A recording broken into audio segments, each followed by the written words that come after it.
વાત છે જાફરાબાદ તાલુકાના બાલાની વાવ નજીકથી લવ અને કુશકરી નામની બે સિંહોની જોડી ધોળા દિવસે હાઈવે પસાર કરી રહી હતી ત્યારે સવાલ વન વિભાગની સામે ઊભો થઈ રહ્યો છે।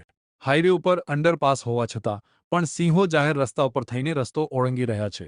જો કે વન વિભાગનો સ્ટાફ હાજર હોય તો સિંહો અંડરપાસમાંથી જઈ શકે। હાલમાં જ તાજેતરમાં હાઈવે ઉપર પ્રાણીઓની સાથે બનેલા અકસ્માતના બનાવ બાદ ફરી બનાવની રાહ વન વિભાગ જોઈ રહ્યો હોય તેવું પ્રાથમિક લાગી રહ્યું છે। નાગેશ્રી રાઉન્ડ ફોસ્ટરની જગ્યા ખાલી છે।